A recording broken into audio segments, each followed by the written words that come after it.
Bienvenue à je vois de nouvelles personnes. Soyez les bienvenus parmi nous ce matin.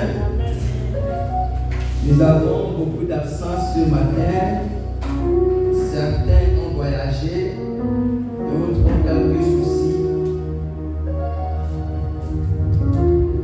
Nous sommes au dernier dimanche de cette année.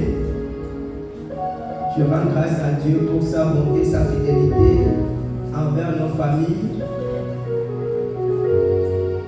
Et je souhaite déjà à certains que je ne verrai plus sûrement avant la nouvelle année.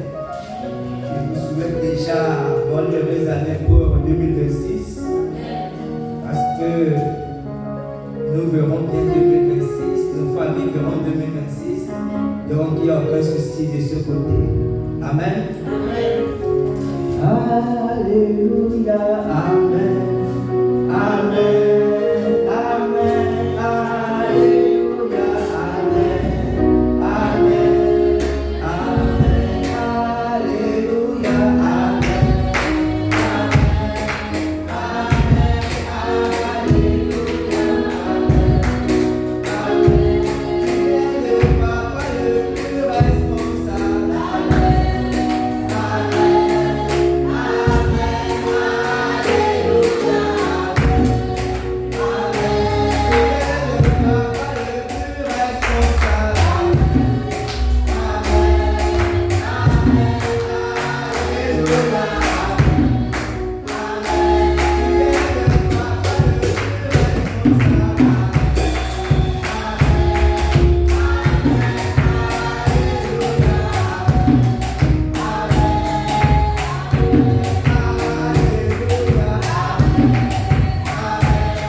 Notre thème pour ce mois de décembre 2025 était gagneur d'âme.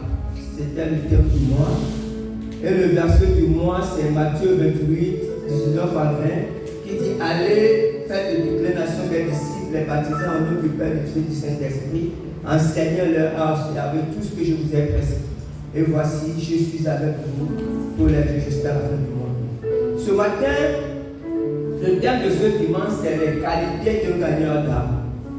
Les qualités d'un gagneur d'âme.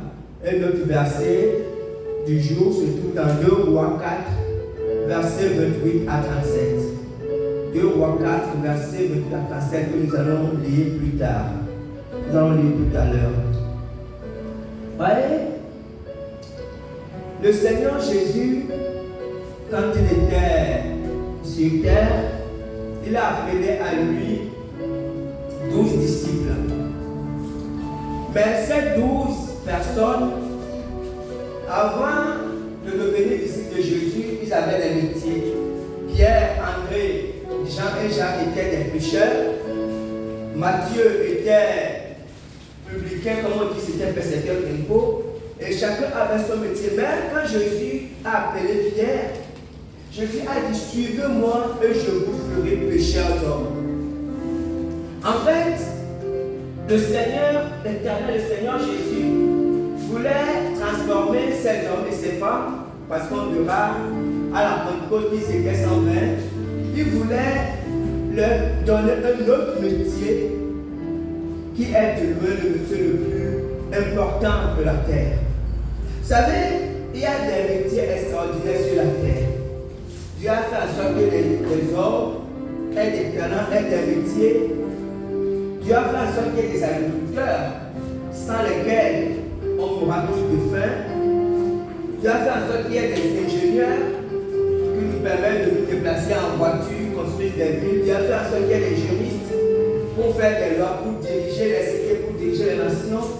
Mais dans tout ça, Dieu a fait des gagneurs d'âme.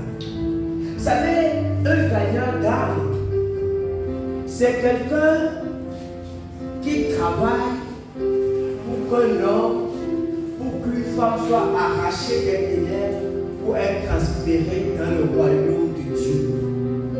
Et en réalité, c'est un métier, c'est un travail. Et pour faire ce travail, il faut effectivement avoir certaines qualités. C'est pour ça que Jésus a passé 3 ans et demi avec ses disciples. Et pendant tous ces moments, il leur enseignait, il leur montrait comment devenir des pécheurs d'hommes. Et c'est ce même métier que Jésus a à la fin de sa vie. Dans Matthieu 28, il a dit, allez faire de toute nation des disciples. En fait, Jésus veut que nous aussi, nous devenions des pécheurs d'hommes, des gagneurs d'âme. Et nous allons lire notre verset de base, grand 1, donner la vie. Donner la vie. Je vais lire ce texte. 2 Rois 4, verset 28 à 37. Alors elle dit, ai-je demandé un fils à mon Seigneur? N'ai-je pas dit, ne me trompe pas? Et Élisée dit à Géasi, 5 terrains, prends ton bâton dans ta main